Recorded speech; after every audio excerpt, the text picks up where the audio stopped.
में अरेंज करेंगे। ट्रिपलेट्स में अरेंज करने के बाद फर्स्ट थर्ड का एवरेज जो रहेगा वो सेकंड का वैल्यू देगा, लेकिन उस समय जितना भी एलिमेंट्स अवेलेबल थे उस एलिमेंट्स को बराबर से क्लासीफाई नहीं कर पाया, पहला पॉइंट। दूसरा, एलिमेंट्स को क्लासीफाई किया भी, उसके बाद लेटर ऑन जो भी नया एलिमेंट डिस्कवर जो हुआ उसको भी बराबर से अरेंज नहीं कर पाया। तो वो ड्रॉबैक होने की वजह से there was a new new law proposed by Newland in the year 1866। 1866 में न्यूलैंड ने क्या किया था, उनके टाइम का अरेंजमेंट उन्होंने स्टडी किया और उन्होंने यहाँ पे ये थियरी प्रपोज किया। ओके, क्या बोला है, increasing order of atomic mass number पे उन्होंने क्या किया, अरेंज किया है। And he said atomic the property of first element and eighth element will be similar. Okay, he found that every eighth element had properties similar to those of first. For example, sodium is the eighth element from lithium and both had similar properties. अगर suppose बात करने जाएंगे, यही तुम्हारा Newlands law of, ये Newlands का table है, ठीक है। अब बात करने जाएंगे हाइड्रोजन एंड फ्लोरीन, देखो फर्स्ट एलिमेंट यहाँ पे 8 एलिमेंट्स में अरेंज्ड, 7 की ग्रुप में अरेंज्ड है, ठीक है।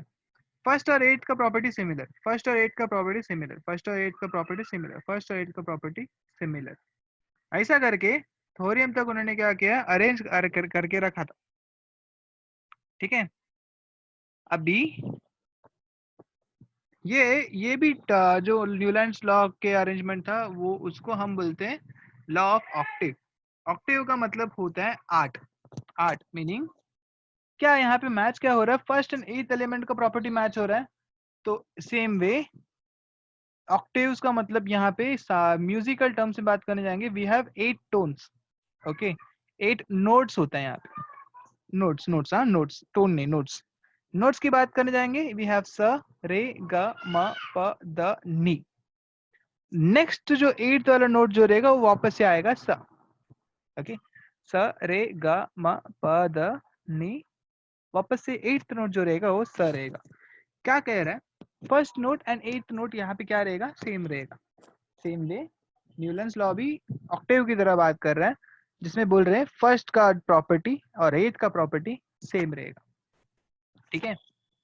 तो ये रहा तुम्हारा न्यूलैंड का लॉ ऑफ ऑक्टेव। इसके में तुम देख सकते हो कोई कोई जगह पे दो दो एलिमेंट्स अरेंज करके रखा है, कोई कोई जगह पे मतलब इम्प्रॉपर अरेंजमेंट इसमें है, ठीक है। यहाँ पे ये देख के अपने को थोड़ा बहुत इश्यूज लग रहा है कि ये टेबल में देखो डबल डबल एलिमेंट्स अरेंज करके रखा है, और फिर कोई कोई एलिमेंट्स ऐसे भी है जो कि प्रॉपरली अरेंज नहीं है यहाँ पे।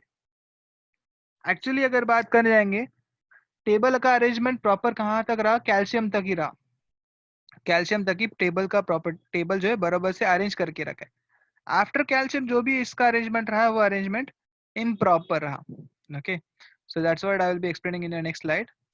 देखो, this law was found to be applicable only up to calcium. Calcium तक ही क्या हुआ, एप्लीकेबल रहा। उस समय 56 एलिमेंट्स का नोन एलिमेंट्स था, तो 56 बॉक्सेस उसने अरेंज करके रख दिया था। फिर बाद में और एक प्रॉब्लम क्या था, एक ही बॉक्स में दो दो एलिमेंट्स अरेंज करके रखा था। दो दो एलिमेंट्स को अरेंज करके रखना एक ही बॉक्स में, एक बॉक्स में एक ही एलिमेंट को अरेंज करना चाहिए था, लेकिन यहाँ पे दो दो एलिमेंट्स अरेंज करके रखा था। अगर सपोज तुम बात करेंगे 8, हाँ बात करेंगे, देखो कोबाल्ट और निकिल, सीजियम एंड ये लैंथन है, ठीक है। तो कोबाल्ट एंड निकिल CeNLa। फिर बाद में हम बात करेंगे, देखो यहाँ पे क्या बोल रहा है, moreover he place some elements with different properties under same note in the octave. कोई कोई एलिमेंट ऐसा रहा जिसका मतलब प्रॉपर्टीज ही मैच नहीं हो रहा था। I'll read this out. Moreover, he placed some elements with different properties under same node for an octave। मतलब ये नोट जो फॉलो कर रहा है ये क्या करेगा, सेम प्रॉपर्टी बिहेव कर रहा है, ऐसा करके पता चलेगा, ठीक है। अभी हम बात करेंगे कोबाल्ट एंड निकल का। कोबाल्ट एंड निकल जो है, इट्स एन मेटल, ये मेटल है। हाइड्रोजन, फ्लोरीन, क्लोरीन और ये ब्रोमीन जो है ये नॉन मेटल है। इससे अपने को पता चल गया है कि ये प्रॉपर्टी बिल्कुल मैच नहीं कर रहा है, ठीक है। तो ये सा वाला जो नोट की बात करेंगे यहाँ पे, कोबाल्ट और निकल जो है मेटल है, बाकी जो सब जो है ये नॉन मेटल है। लेकिन ये मेटल्स को नॉन मेटल्स के प्रॉपर्टी में अरेंज करके रखा, जो कि गलत है, वो यहाँ पे एक्सप्लेन किया। Moreover, he placed some elements with different properties under same note in the octave. For example, Newland placed the metal cobalt and nickel under the roll note do, that is sa, isa, along with the halogens, while Fe having similarities with cobalt and nickel away from them, along with non-metals O and S under the note T. Okay, ये भी देखता हूँ मैं।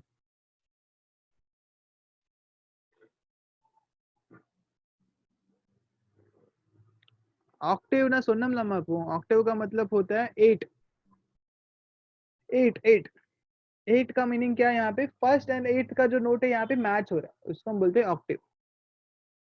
ठीक है, अभी और एक लाइन क्या दिया वो भी रीड करता हूँ मैं। While Fe having similarities with cobalt and nickel away from them along with the non-metals. Okay, Fe दिख रहा है, हाँ। Fe का मतलब होता है ion, ion is also metal.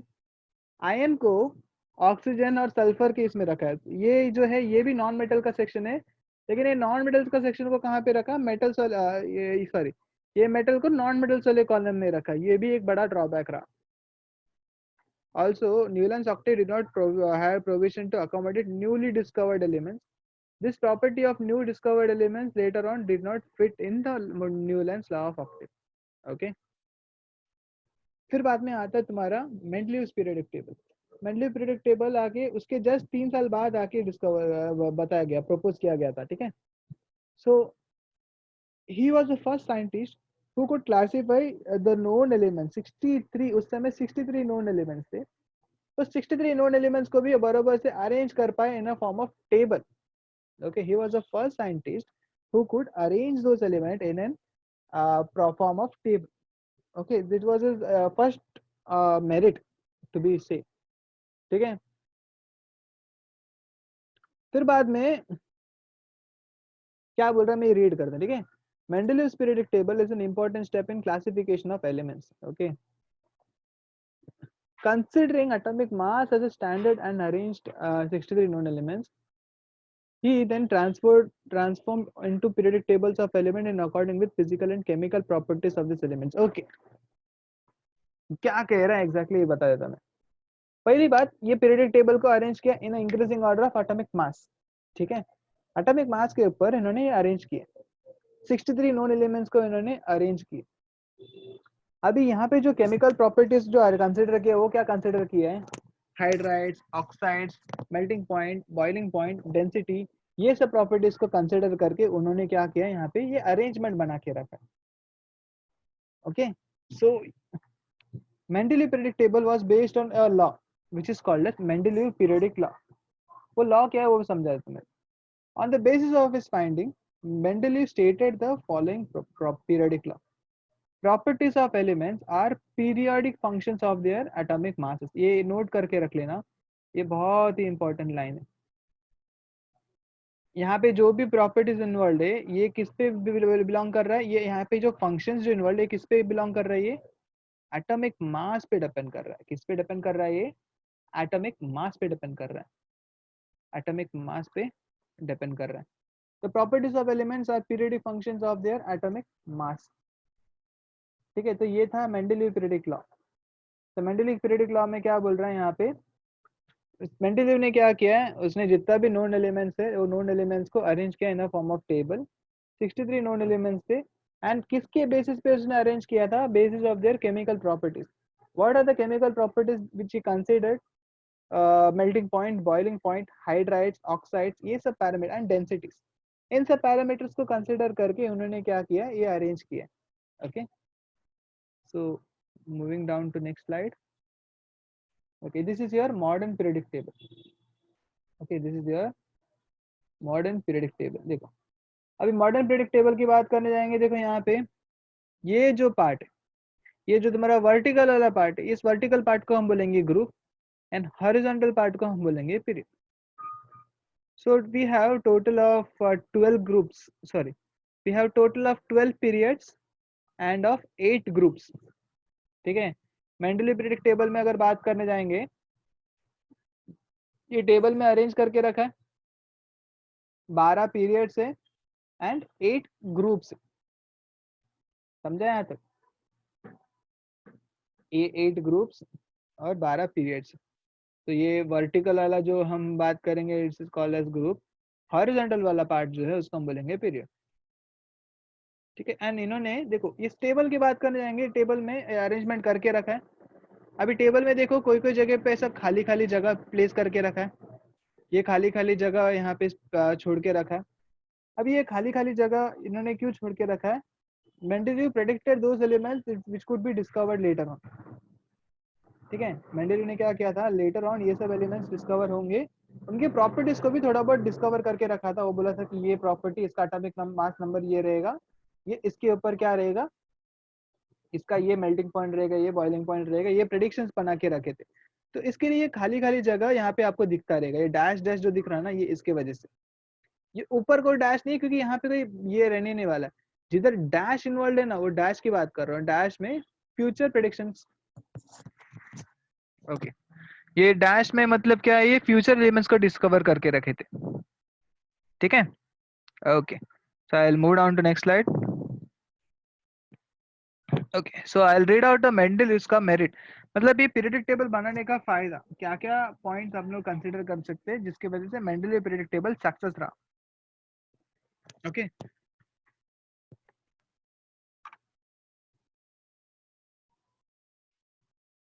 सो पहला पॉइंट ये है, atomic masses of some elements were revised so as to give them proper place in the periodic table in accordance with the property.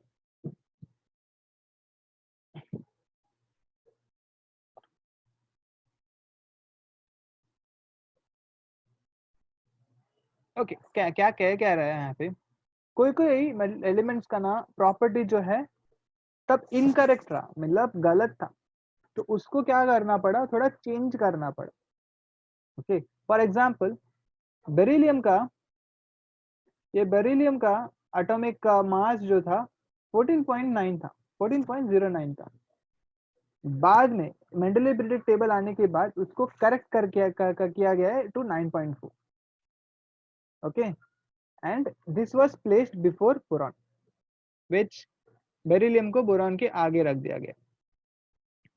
पहला पॉइंट समझ में आया? पहला पॉइंट क्या था, जो जो इनकरेक्ट वैल्यूज है उस इनकरेक्ट वैल्यूज को करेक्ट करके रखा है, इनकरेक्ट वैल्यूज को करेक्शन किया गया है, एलिमेंट का फिजिकल प्रॉपर्टीज को हम रिवाइज किया है एंड उसके अकॉर्डिंगली इस टेबल एलिमेंट्स को अरेंज करके रखा है इन अ फॉर्म ऑफ टेबल। ये था तुम्हारा पहला पॉइंट। दूसरा पॉइंट आपको मैं बताया था कि मेंडलीव ने कोई खाली जगह छोड़ के रखा था, लेटर ऑन ये एलिमेंट्स डिस्कवर होगा करके उन्होंने प्रेडिक्ट करके रखा था along with some properties. So he named those elements as this: Ekka boron, Ekka aluminium, Ekka silicon. उन्होंने बताया कि ये एलिमेंट्स का डिस्कवरी लेटर ऑन होगा एंड हाँ, एलिमेंट्स का लेटर डिस्कवरी जो रहेगा लेटर ऑन होगा एंड वैसे करके डिस्कवर हुआ था। Ekka boron later on discover होगा, मतलब इन्वेंट मतलब डिस्कवर हुआ in name of scandium. Ekka aluminium discover होके आया गैलियम, एक्का सिलिकॉन डिस्कवर होके बना जर्मेनियम। ठीक है, तो this was only point which boosted up the Mendeleev periodic table. Mendeleev ने ऐसा कमाल करके दिखाया था जो कि सबको चौंका दिया था, क्योंकि ये प्रेडिक्शन ऑलमोस्ट ट्रू निकला। ठीक है, खाली जगह छोड़ के रखना, उस खाली जगह का प्रेडिक्शन करके रखना, it was the only merit I could say in this periodic table. ठीक है, it was a very important merit. Empty spaces के जगह पे उन्होंने प्रेडिक्शंस दिया था कि ये एलिमेंट्स लेटर ऑन डिस्कवर होगा करके। ठीक है, दैट्स व्हाट मेंशन किया है। Mendeleev kept vacant spaces in the periodic table for elements not discovered till then. Three of these unknown elements were given the names Eka boron, Eka aluminum, and Eka silicon. For the known neighbors and their atomic masses were indicated as 44, 68, and 72 respectively. Not only this, but their properties were also predicted. Later on, these elements were discovered as and named as scandium, gallium, and germanium, respectively. The properties of these elements matched well with those predicted by Mendeleev. Due to this success, all were convinced and about the importance of Mendeleev periodic table, and this method of classification of elements were accepted immediately. ठीक है, क्योंकि ये कमाल था कि prediction true हो गया, इसके वजह से इसको ऑलरेडी तब के टाइम पे एक्सेप्ट करने चालू कर दिए थे। ठीक है, एंड लेटर ऑन उसके बाद डिस्कवर हुआ था Nobel gas elements. Nobel gas elements का मतलब होता है this were elements which were not reacting with any other elements. Okay, कोई केमिकल रिएक्शंस में इन्वॉल्व नहीं रहता था ये, वैसे टाइप का एलिमेंट्स को हम बोलेंगे नोबल गैस एलिमेंट्स। अभी नोबल गैस एलिमेंट्स का डिस्कवर थोड़े टाइम के बाद ही हुआ था, लेकिन थोड़े टाइम के बाद होने हुआ तो ये एलिमेंट्स को आराम से क्या कर पाए, इसको इस पीरियडिक टेबल में अरेंज कर पाए। ओके, मेंडलीव पीरियडिक टेबल बनने के बाद थोड़े टाइम के बाद नोबल गैस एलिमेंट्स का डिस्कवरी हुआ था।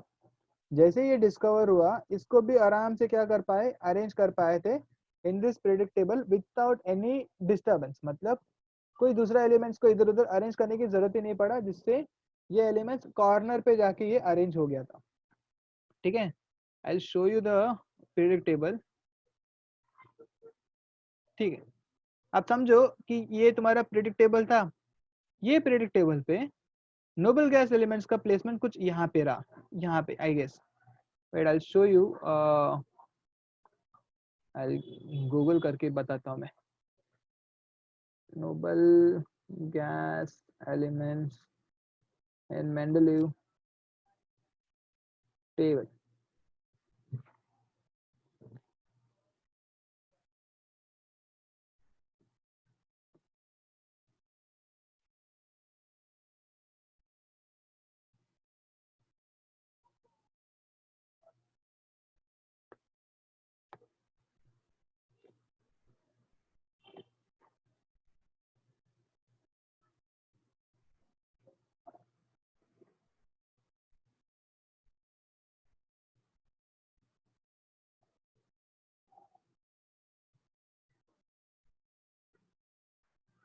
हाँ, ये रहा।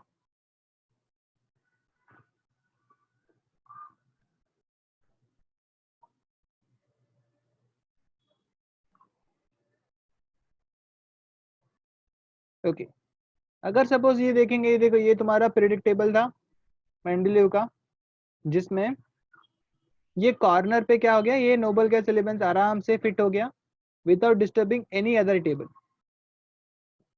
ठीक है, कोई और दूसरा प्रॉपर्टीज को यहाँ पे डिस्टर्ब नहीं किया, आराम से कॉर्नर पे यहाँ पे आ गया। So after inclusion of noble gas elements in this periodic table, there were total 9 groups and इधर 7 दिखा रहा है। ओके, 7 मतलब यहाँ पे 12 पीरियड्स। ठीक है, टेक्स्ट बुक के अकॉर्डिंगली तुम्हारा 12 यहाँ पे। Okay, so this was also a merit.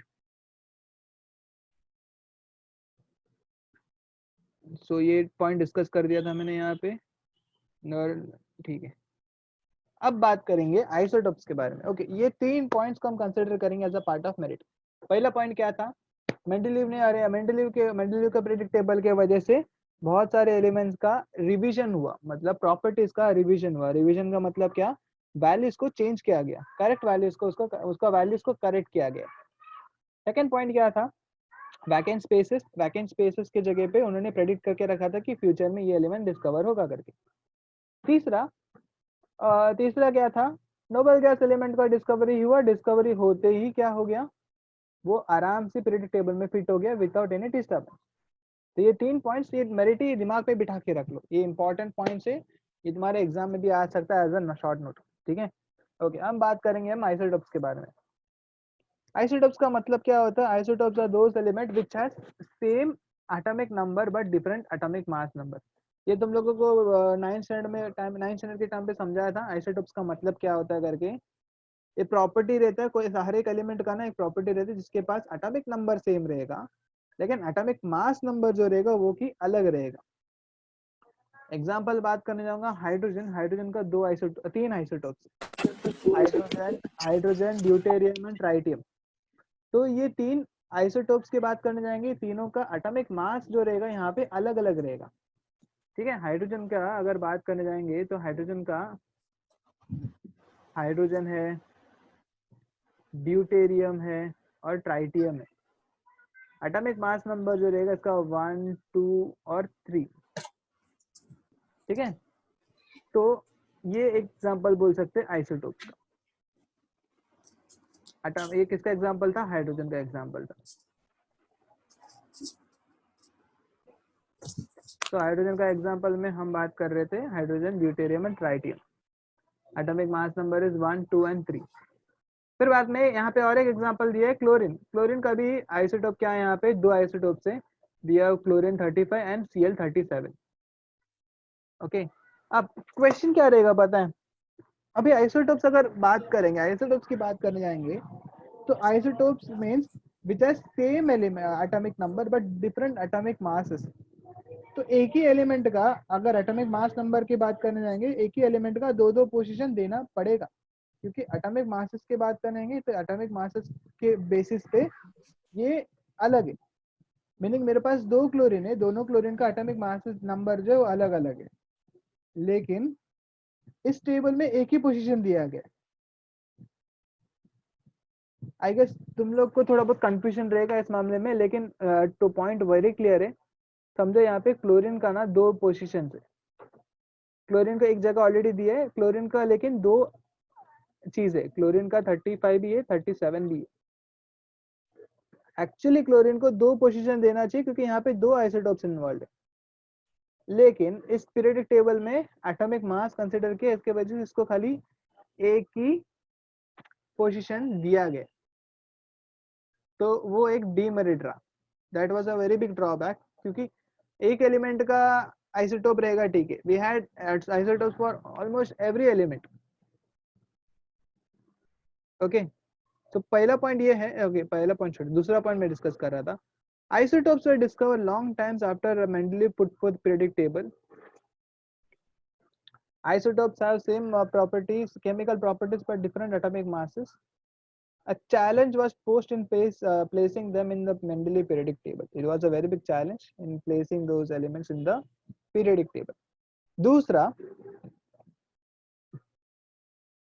Whole number की बात करने जाएंगे, कोई भी एटॉमिक मास का अगर होल नंबर देखने जाएंगे, कोबाल्ट और निकेल का होल नंबर सेम निकला। तो अभी फिलहाल डाउट ये रहेगा कि किसको पहला रखे, कोबाल्ट को पहला रखे या निकेल को पहला रखे। तो ये एम्बिग्युइटी आ गया था कोबाल्ट और निकेल के बीच में कि किसको पहला अरेंज किया जाएगा। ठीक है, पहला पॉइंट क्या था? Whole number of atomic masses created an ambiguity. Ambiguity का मतलब होता है कंफ्यूजन। ठीक है, कंफ्यूजन आ गया था कि किसको पहला हम रखेंगे, कोबाल्ट को रखेंगे या निकेल के रखेंगे। क्यों कंफ्यूजन आया? क्योंकि हम increasing order of atomic mass number बात कर रहे हैं। अभी ये दो सेम नंबर है, अभी सेम नंबर होने के वजह से किसको पहला अरेंज करूंगा, या कोबाल्ट को अरेंज करूंगा या निकेल को अरेंज करूंगा। It was a very big confusion. तो कोबाल्ट को रखा, उसके बाद निकेल को रखा इस टेबल में, बट ये एक्चुअली होना नहीं चाहिए क्योंकि इसमें सेम नंबर है। किस बेसिस पे ये लोग ने अरेंज किया ये पता नहीं किसी को। दूसरा, आइसोटोप्स होने की वजह से आइसोटोप्स का मोर देन 2 पोजीशन देना चाहिए था, क्योंकि इसमें different atomic mass numbers involve, but same जगह दी है, तो वो एक दूसरा ड्रॉबैक निकला।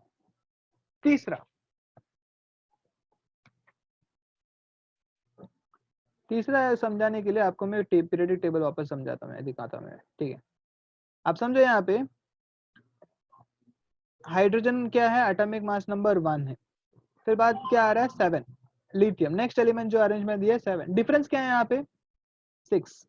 ठीक है, फिर लिथियम के बाद क्या आता है? बेरिलियम। बेरिलियम और लिथियम के बीच का डिफरेंस क्या है यहाँ पे? 9.4 - 7 दैट इज 2.4। बोरॉन और बेरिलियम के बीच में डिफरेंस कितना आ रहा है यहाँ पे? 1.6। क्लोरीन, कार्बन और बोरॉन के बीच में कितना आ रहा है? 1। सेम है क्या ये डिफरेंस? जो कंसेक्यूटिव चेंजेस जो दिख रहा है यहाँ पे, ये सेम है क्या? अलग अलग दिख रहा है? मतलब डिफरेंस जो यहाँ पे आ रहा है ये यूनिफॉर्म है क्या? यूनिफॉर्म बिल्कुल नहीं है। ठीक है, तो ये यूनिफॉर्म नहीं होने की वजह से इसके बीच में और कितना एलिमेंट्स हो सकता है इसके बारे में प्रेडिक्शन भी नहीं बता पाया। When elements are arranged in increasing order of their atomic mass, the rise in atomic mass does not appear to be uniform. It was not possible, therefore, to predict how many elements could be discovered between two elements. Meaning ऐसा हो सकता है कि बाद में 1 और 4 के बीच में और एक ऐसा एलिमेंट 3 वाला एटॉमिक मास नंबर भी डिस्कवर हो सकता है।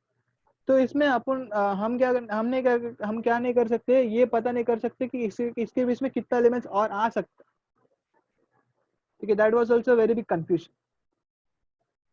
Last but not least, position of hydrogen. अभी पोजीशन ऑफ हाइड्रोजन भी बड़ा सा सवाल दे दिया था, क्योंकि देखो हाइड्रोजन को कहाँ प्लेस करके रखा है, ये वाले जगह पे प्लेस करके रखा है। कौन सा वाला, ग्रुप 1 में प्लेस करके रखा है। Hydrogen is the non metal. ये सब जो एलिमेंट्स है ये क्या है, ये मेटल्स है, ये सब मेटल्स है, ये सब नॉन मेटल्स है, ठीक है। एक्चुअली बात करने जाएंगे, इसको कहाँ अरेंज करना चाहिए था, नॉन मेटल में अरेंज करना चाहिए था, दैट इज ये वाला ग्रुप, ठीक है। ये वाला ग्रुप में अरेंज करना चाहिए था, लेकिन ये इसको इधर रखा गया।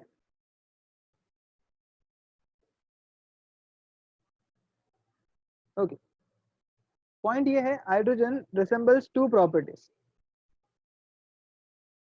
एक डोनेट करने का भी प्रॉपर्टी दिखाता है, एक्सेप्ट करने का भी प्रॉपर्टी दिखाता है। तो it shows similarity with halogens as well as with alkali metals. तो इसका पोजीशन ही फिक्स नहीं है कि किधर रखना है करके, ठीक है। ये रीड करता हूं मैं। Hydrogen shows similarity with halogen, for example molecular formula of hydrogen is H2 while molecular formula of fluorine and chlorine is F2 and Cl2 respectively. In the same way, there is similarity in the chemical properties of hydrogen and alkali metals.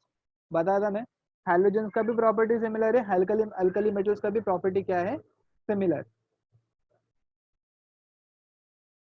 Okay, तो ये इन सब से बात करने जाएंगे, hydrogen exactly है क्या, alkali metal से या हैलोजन से, इसको पता ही नहीं कर पाए। तो हाइड्रोजन का पोजीशन भी यहाँ पे एकदम ही ऊपर ऊपर का है। तो we have 4 demerit points over here.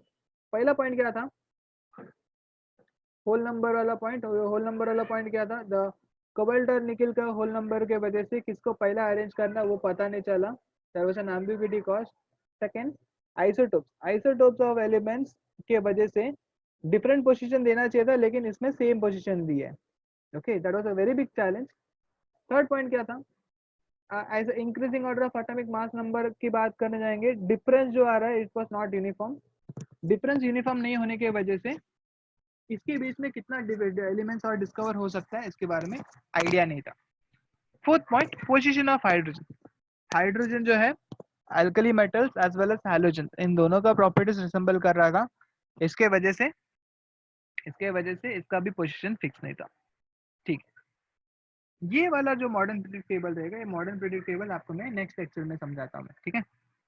आपको ये मॉडर्न प्रेडिक्ट टेबल समझाने से पहले आपको मैं ये पीपीटी आपको मैं फॉरवर्ड करता हूँ, ठीक है। तो गो थ्रू दिस पीपीटी।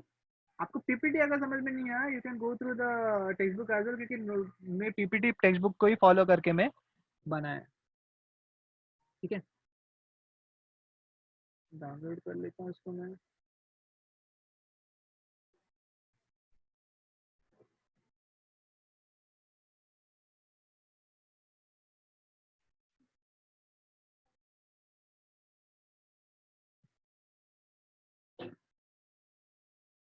अच्छा, ये ऑलरेडी है मेरा पीपीटी में इसमें।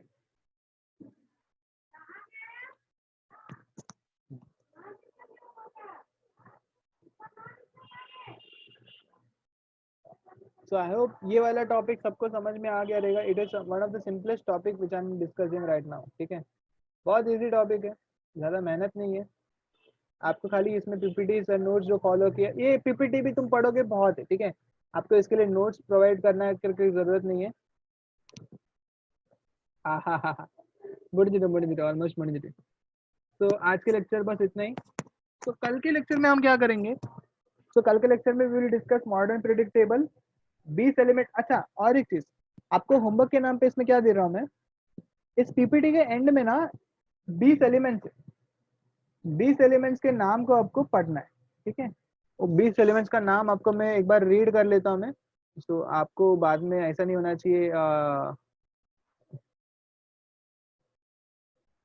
We have last 5 minutes, last 5 minutes में आपको मैं रीड करता हूँ मैं।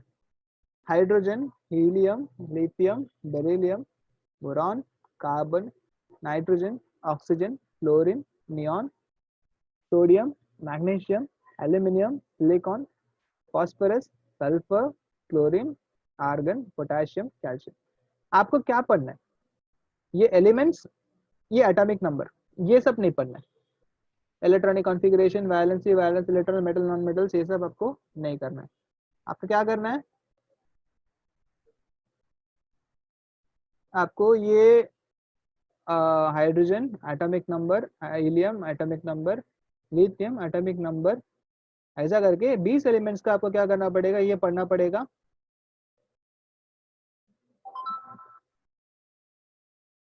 ठीक है, ये 20 एलिमेंट का पढ़ो, तो यही तुम्हारा आज का होमवर्क है। ठीक है, इसके बाद एक मॉडर्न पीरियोडिक टेबल का टॉपिक बचा है। With that we will finish off with the topic. ये टॉपिक खत्म होने के बाद आप लोगों को खाली इसका बैक आंसर समझाना है। ये टॉपिक कल के दिन ही खत्म हो जाएगा। ठीक है, तो इजी टॉपिक था। टीचर कौन आया?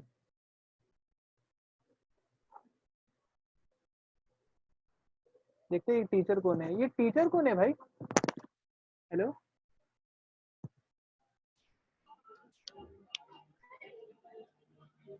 Hello,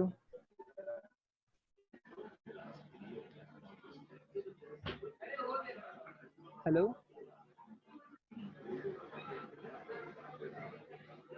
hello.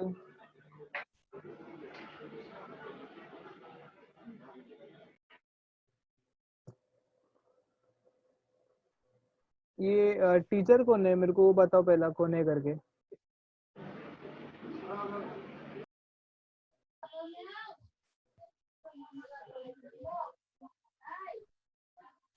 ठीक है, तो आपका होमवर्क मैंने बता दिया, तो होमवर्क आप कर लो, पढ़ाई करो बस इसका। और आज जो किया है, आज का टॉपिक को पढ़ लो अच्छे से। ठीक है, तो मेंडलीव का मेरिट, डी न्यूलैंड्स ऑक्टेव और डॉबरनर स्ट्रेट, ये तीन टॉपिक आपको करना है। And now with this 20 elements का मेमोराइज कर लो इसको। ठीक है, कल के लेक्चर में मैं क्या करूंगा, स्टार्टिंग में पहले यही पूछूंगा, आंसर आया तो ठीक है, नहीं आया तो आपका ही प्रॉब्लम रहेगा। ठीक है, तो पढ़ लो अच्छे से। So I'll wind up the session for now. Thank you so much everyone. Okay, चलो, bye bye. Bye bye Bye bye. Bye அண்ணே, நல்லா சாப்பிட்டு சந்தோஷமா இருங்க. சரி சரி, நீ சாப்பிட்டு சம்பந்தத்தை மாதிரி. Bye bye. அண்ணே, நாளைக்கும் இப்படி lecture வைக்காதுங்க Bye bye bye bye bye bye bye bye. அண்ணே.